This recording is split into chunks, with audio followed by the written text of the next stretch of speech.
ವ್ಯಕ್ತಿಯೊಬ್ಬ ತನ್ನ ಪತ್ನಿಯ ಮರಣದ ನಂತರ ಅತ್ತೆಯ ಜೊತೆ ಸಲುಗೆ ಬೆಳೆಸಿ ಪ್ರೀತಿ ಮಾಡಿ ಮದುವೆಯಾಗಿರುವ ಘಟನೆ ಬಿಹಾರದ ಬಂಕದ ಛತ್ರಪಾಲ್ನಲ್ಲಿ ನಡೆದಿದೆ.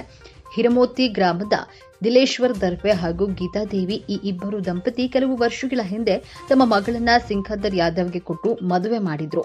ಆದರೆ ಕೆಲವು ಕಾರಣಗಳಿಂದ ಪತ್ನಿ ಸಾವನ್ನಪ್ತಾಳೆ. ನಂತರ ಅಳಿಯ ಅತ್ತೆ ಮನೆಯಲ್ಲೇ ಇದ್ದ ಎನ್ನಲಾಗಿದೆ.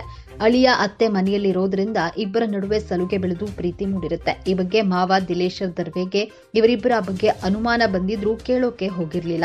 ಆದ್ರೆ ಒಂದು ದಿನ ಅತ್ತೆ ಅಳಿಯ ಮನೆಯಲ್ಲಿ ಒಟ್ಟಿಗೆ ಇದ್ದಾಗ ಅವರ ಕಳ್ಳಾಟ ಗಂಡ ದಿಲೇಶ್ವರ್ ದರ್ವೆಗೆ ಕೈಗೆ ರೆಡ್ ಹ್ಯಾಂಡ್ ಆಗಿ ಸಿಕ್ಕಿ ಬೀಳ್ತಾರೆ. ಇದರಿಂದ ಮಾವ ಅಳಿಯನ ನಡುವೆ ಸಂಘರ್ಷ ಏರ್ಪಟ್ಟು ಗ್ರಾಮ ಪಂಚಾಯಿತಿಯಲ್ಲಿ ಅಳಿಯನು ಅತ್ತೆ ಮೇಲಿರುವ ಪ್ರೀತಿಯನ್ನ ಎಳೆ ಎಳೆಯಾಗಿ ಬಿಚ್ಚಿಡ್ತಾನೆ. ನಂತರ ಗಂಡ ಹಾಗೂ ಗ್ರಾಮದ ಹಿರಿಯರ ಒಪ್ಪಿಗೆಯ ಮೇರೆಗೆ ಇಬ್ಬರು ಎಲ್ಲರ ಸಮ್ಮುಖದಲ್ಲಿ ಆಕೆಯ ಪತಿ ಕಾನೂನು ಪ್ರಕಾರ ಮದುವೆಯನ್ನ ಮಾಡಿಸಿದ್ದಾರೆ ಎಂದು ತಿಳಿದು ಬಂದಿದೆ.